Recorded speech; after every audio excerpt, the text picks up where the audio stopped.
Welcome back to our SpongeBob Battle for Bikini Bottom Rehydrated commentary, where we are still in Jellyfish Fields. Excuse me, but I don't believe that you're the narrator for this world. Sacre bleu, my apologies. Honestly, like, not for nothing, I feel like that should have been saved when we got to that level in the game. I know, but we don't do. But I mean, but either way, like, it wasn't until that. But that's the joke from Lights, Camera, Pants. Yeah, Lights, Camera, Pants. I'm just saying, like, I feel like there's a contextually better reason to save it for that part. Yeah, okay. I saw the Krusty Krab, home of the crab. And it's like, wow, that was very good. Why, Thank you. Wait, is this still on? I've been practicing. Libonicus. Oh, sacre Libonicus. That's right. So anyway, welcome everybody back. We're gonna be. I promise this will be a little more organized than what I did last time. But yeah, so welcome back everybody to my childhood, the game, starring my childhood, the game. So we have here the new hammers, which Is it weird that I thought you were gonna say? I thought you were gonna say like we're still here in my childhood with the square. And the child of the square, which is the movie that I can never tell you about. So, what we have here, we're going to be moving forward through this area. Over there's a little bowling alley, which is not something that I can actually interact with yet. I actually have to make a little bit of decent progress in this game first. But now, while we're on this subject, there was a number of things we wanted to talk about, that we wanted to bring up, because we felt like it was probably the most appropriate to bring it up here, is that the sales, despite what hype had made me think about this game, you little scamp, about the game being a little rough around the edges, is that apparently the sales of the game were still for now decent enough to warrant the Nordic developers to create a new game they're working on right now using this same engine. Is Purple Lamp from Nordic origin? Well, it's called THQ Nordic. Oh yeah, no, the publishers are the publishers are Nordic, but it's still like Purple Lamp developing it, and I'll give them credit. Like, from what I've seen of it so far, it looks like the Purple Lamp definitely learned from Battle for Bikini Bottom, because I'm liking what I'm seeing of Cosmic Shake so far. Oh yeah, ability in combat looks like it's gonna be a little bit amplified. And I mean, it's honestly a good thing that we started our commentary now of all times, now that we've seen actually quite a bit of footage of Cosmic Shake, and it's pretty much just a glorified spiritual sequel to this. Right. So yeah, again, it looks like it's gonna have the same. Thank you, Mr. Oh, Hans! Yeah, again, cute little detail. That's how they basically, they get you out of void out areas. So, so the whole thing with that is that, from what we've seen so far, it looks like they're keeping the same general platforming. They're gonna make it a lot more surreal, and some cool little world traversal, and honestly, some of the new powers and movement options they're giving us, especially that cool bubble link ability or whatever with combat, I'm very much excited to see where that's gonna head. Yeah. I also noticed that they also gave him a gliding ability, which apparently, from footage I've seen, apparently it's on a separate button from his double jump. I don't really know how to feel about that. That's not the worst thing in the world. I could think of a handful of platformers where gliding is situated to a different button. I would say I'd rather them use all the buttons than battle in Wonderworld and try to get away with using two. Well, my thing is that I feel like that's for being something generous. Honestly, I mean too few of them. Honestly, yeah, you're right. 2 is generous. Honestly, in this case, I feel like, having double jump and glide being on the similar buttons, I feel like is a little bit easier to swallow. I guess it depends on the type of... I think that depends on the type of platforming you're doing, because I don't think that would fly in, say, Shantae the Pirate's Curse, where gliding is set to a different button once you get Risky's hat. And the stuff... And honestly, it'd be much better in that regard, considering, sometimes you kind of need to just control how you're gliding and then save your double jump for the right moment.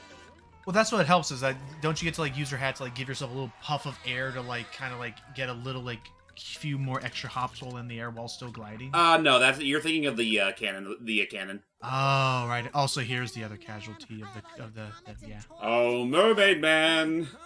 Well, I mean, I feel like... Again, I'm just going to be a major source of depression through this Devil Dam playthrough. I think in the case of Mermaid Man, I think it's a little bit understandable because it's not like Ernest Bogmeyer, I feel like would be a little bit harder to get nowadays compared to Clancy, and nowadays. Well, especially now, considering the poor man's no longer part of this moral coil. As I was about to bring up. But I meant like at the time when this game came out, I forgot why they couldn't get him. Well, the dude's old. Like I think they gotta get special. I don't know. There's gotta be some sort of special treatment involving him and to a lesser extent. What was it, Tim Conway? Yeah, Tom Conway. Yes. I'm not sure if I'd really say that because Tim was able to voice Barnacle Boy in all his game appearances. Well, I guess he's a little easier. This game. He was easier to work with at the time, considering I guess he was more active. Probably. I mean, considering that he settled for King of the Bees. Well, he didn't voice King of the Bees. Oh yeah, no, he voiced in the show. He voiced Hermie, the main star of that whole show. Yeah. What was he? The caterpillar? It was a caterpillar. Well, there were technically 2 caterpillars. The other one was Don Knotts. Oh really? Mm-hmm. Huh. Yeah, no, it was your typical religious affair. By the way, the boxes, the imagination boxes, are your very quick fast travel between points of a level, which can be handy. The bus stops again are the taxi cabs, I should say, are how you get from worlds to worlds, like what we showed up earlier. Still keep an eye out for any and all socks. And actually, right up ahead, as soon as I can clear out this little arena of robots, then we should be able to show off the next big feature once we can save poor old Patrick over there. Now that we're going to be hearing some of this, I feel like now's as good a time as any to say that I actually truly enjoy the soundtrack of this game. It's easily among the best out of all the SpongeBob's all just video game soundtracks. Like this and Super Sponge, I'd say, are easily some of if not the best. What I love the most about this one is that what I love the most about this soundtrack in particular is that, like, especially with this level we're in right now, and then you could even argue like the main hub area, like the music starts off just like you would imagine any other SpongeBob episode like to sound. It doesn't sound that odd, but then the further you get into it, like freaking the Robo Patrick theme, the graveyard theme, the kelp forest, it starts to become these like much more fleshed out, like just really cool, like complicated in a nice, pleasing way, because they sound very advanced and very like full of like instruments and stuff. Like it sounds really nice to me. By the way, little factoid about this area here, you actually don't even have to take out all the robots. All you have to do is just hit the switches, then you can just get through no problem. Yeah. I thought you had to take out the generators. Well, it'll help for sure, but you don't have to. Okay, and I found this for you. I don't know what it is, but it looks important. Thank you, Patrick. Thanks, Patrick. I tell you what, all that running around. I'll tell you what. Why don't you continue on for a bit? Okay. Okay. Yeah. Okay. So, yeah. Words, I love it. I'll just take this back then. So yeah, now we're gonna get to play as Patrick, one of 2 other playable characters that you get to play as in Battle for Bikini Bottom. Yep, and it works pretty neatly so far. So Patrick is basically the Murray. Yeah, to some degree. Although even then, I would definitely argue, combat-wise, I would argue Sandy and SpongeBob are a little more adept than Patrick is. Patrick, for all intents and purposes, is just your designated Chuck-ya. Yeah, and you have to be careful. I can see what you're saying there. And you have to be careful with the Chuck-yas, because those watermelons that you can throw, they technically have a time limit. If you delay with them too long, they just decay and explode. Whoop! I just had a dumb thought in my head all of a sudden. Well, SpongeBob, you are now looking at a licensed chuckster. You know what that means? And then just like, oh no. I was gonna say, what is that? So, anywho. So yeah, basically you're going to be involved. Basically, expect a lot of throwing puzzles with Patrick. And I guess it should also be said, SpongeBob is the only one who gets to learn new moves. Patrick and the other character, they have a set move set from the get-go, and you can't really do anything else beyond that. But they do some fun little things with it. Patrick, I gotta be honest to say that he's probably my least favorite to control because his mobility options are fairly limited. Except for this Patrick Teeter-Totter here. Which requires you to gather a throwable object, and Patrick, SpongeBob, I have graduated. I am now a chuckster to myself. I have achieved what no chuckster has ever achieved before. Oh sure, your average, run-of-the-mill college graduate chuckster can throw other people, but can the that private... just making me think of, like, that whole... Wait a minute, Patrick! I'm supposed to beat you up, remember? Oh, yeah. And then, and then he's freaking just, the like, invisible, like, just oh my gosh, you're change right. the context, it's like, No need. I'll kick myself Patrick? out. so yeah, that Patrick- freaking big-eyed Patrick's eyes died, I was like, oh god. Oh, there you are. Patrick still remembers him from the Fry Cook games. That is also going to be that's going to at least be, just to make sure everyone's expectations are in check, that will at least be 15 to 20% of any of our dialogue, this entire commentary, is going to be referencing that we were old and watched that show at some point, because we enjoyed it. I enjoyed it. Hell, yes, I love these. I very much enjoyed these episodes. There's some very funny, like, sharp bits of the show that I enjoyed watching. I mean, you're not wrong. I mean, they're very fun to look back on, even today. Now I'm just thinking, Wow. and now just in my head, I just keep thinking of little quotes like, almonds! Curse him, that's good. So yeah, just in general, the project, the way that the stuff that they put into this game does match that, I believe, to an extent. However, Hype did bring to my knowledge, because I mentioned the speedrunning community, that the pre-patch, there were some things that they definitely need to fix, which I appreciate that they fixed. One of which was there was actually a very glaring sequence-breaking bug in this game at first. And also, a quick thing is that I like that they changed the lighting in this area to actually reflect the volcanic craters and stuff. It used to just be blue. One other thing I just remembered, seeing Patrick in action, I just remembered. He did get a couple of buffs for Reignited, namely in that he can actually attack in midair without automatically defaulting to that slam attack. Yeah, that's right. And I believe they did I want to say they upped his movement speed while carrying something. I want to say they to did. run. Yeah, like overall, he handles better here than he did in the original. I'm really But sorry. otherwise, it's like, good. I'm really sorry because I caught what you said by accident. Like, I'm a dragon? No. yeah, because you said reignited instead of rehydrated. Ugh. He would believe that, though. No, that's not until we find Mystery, which it looks like we may get to see Mystery in Oh no, they outright show Cosmic Shake. they outright shown SpongeBob writing Mystery in action. Mm-hmm. That's gonna be fun. It's gonna be, even though I will say it looks like those are just gonna be repurposed slides. I Probably. can live with Or at that. least like the mechanics look similar. It looks like they're recycling what they can and like work from there. But I mean, I'm hey, very excited to see- why break something? Why fix something that isn't broken?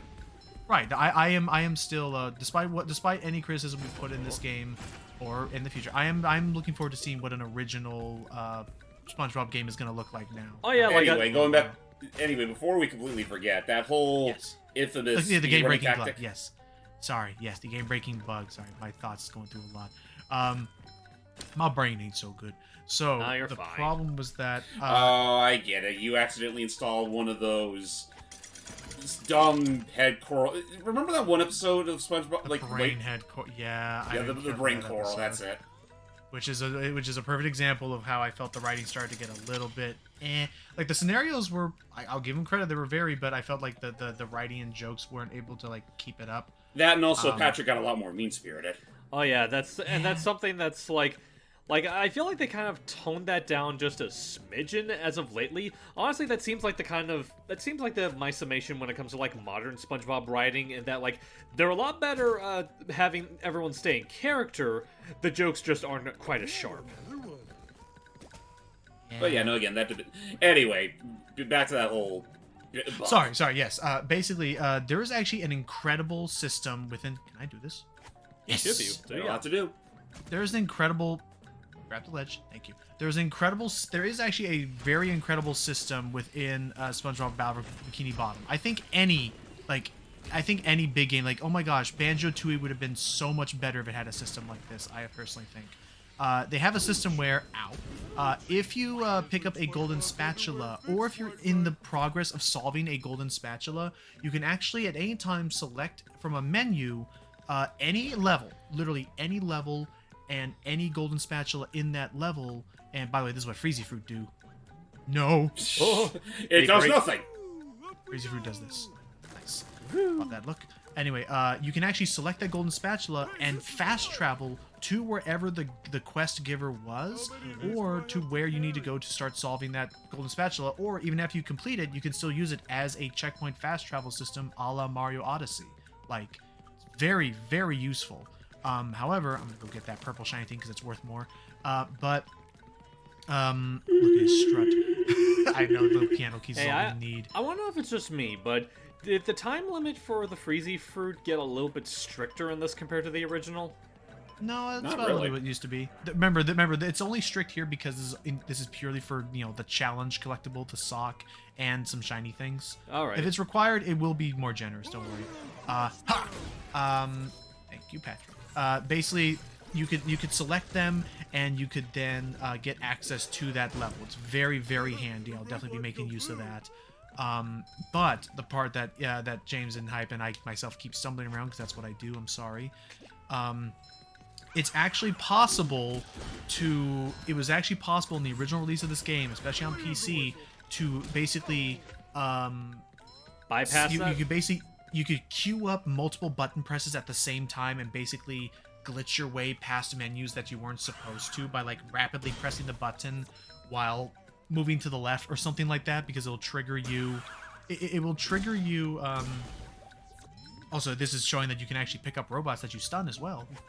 But yeah, basically, it's a little finicky. Basically, to condense it to make up for all the stuttering, basically they made so that you can bypass like that quick travel thing to travel straight to the last boss. Yeah, there'd be 2 bosses, technically 1 boss on the final level, which, you know, stay tuned because we got a little ways ahead of us. But yeah, you could actually, if you knew what you're doing, you really could beat this game in less than 5 minutes. It was crazy. It was bad. Ahoy there! Squidward tells me you're looking for the king jellyfish. No SpongeBob is, but we're just gonna assume that That continuity's monster there. has been stinging all my good customers in their poop decks. Oh no. I hear that you can find him up top of Old Sport Mountain here. Go hook that beast, sailor. All right, we're heading up there. Well, this guy sounds like he's. I'm sorry, Mr. Krabs. You always sound like you're constipated. Sorry to the actor. You need a bit more bass. Is all you need. What you be talking about there, sailor? Oh, That new robot. Oh, the tartar sauce. Oh, the gnarliest stuff in all the 7 seas. What? Oh, there you go. Also, yes, if that third sign is anything to go by, obviously the third playable character is Sandy. Yeah. Yep, which is fine. She's actually one of the most mobile of the lot, which I enjoy playing as her. More on her when we get to it downtown. Oh, wait. Also, also be mindful of the sand. Well, the sand won't hurt you, but yeah, if you move too far away, you will. If The you game move actually too has far a certain away, or if you animation. either you move far away, or you stand on it for too long. Right, yeah, your character will start to do a weird looking. It always used to freak me out. I was like, wait, what the hell's going on? Oh, But yeah. It's basically like them trying to be pulled into the zone or something like Actually, that. it's like- I don't want to go. I know what SpongeBob is. Like, with Sandy, she's just running on all 4s like an actual squirrel. And Patrick, I think he's just running like he's on hot sand. I mean, Which- it is hot sand. Which, yeah, I never understood. It always looked odd when it happened like that. But yeah, effectively, it's just, yeah, eventually the game has its own built-in timer of turn back. The mission is this way. Go north, dumb nuts. Pretty much. I mean, that's one of those cases where at that point I just expect the realistic fish head to pop up going, "Oh, what are you doing? You should go back." I would actually scream. Either that, or if the painting of a head of the pirate men showed I'm up out just of a nowhere. painting of a head. Hello, Patrick. Hey, Mrs. Mrs. Puff, who is still here. Yep. And she's still as hot and sweaty as ever from the way she's waving her fins. Hot But we do and not sweaty. ask her. But we do not ask her things that we do not want to know. Not Yeah. now, anyway. Yeah, to not as funny degrees. But I do remember either from this game or in the Curse of the Flying Dutchman, the okay, lady, bye, lady. I think it was in this game, wasn't it? Maybe. Where you I could don't know, just, I you don't- know, like, skim through like that and whatnot, because Mrs. Puff wasn't in Revenge of the Flying Dutchman. Right. Oh, you know what? You know what it is? I'm thinking of the. I'm thinking of that one episode where you see where you see Patrick working for the chum bucket accidentally Alright. when you're in the For creepy almost 5 downtown minutes. city. Yeah. Well, it doesn't matter anyway, because you're gonna eat my dust. No, I No. need my own dust. Oh, now if I eat it first. So there's a whole thing. It's just okay. Enough about. So what? You guys. So I don't embarrass myself any further.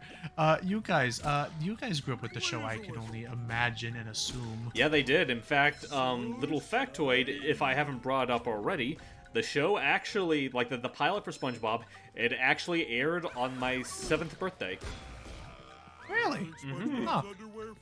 Huh. Now did you find yourself did you start with the show like straight up as it aired, or was it like you discovered it later while it was in like one of the other seasons?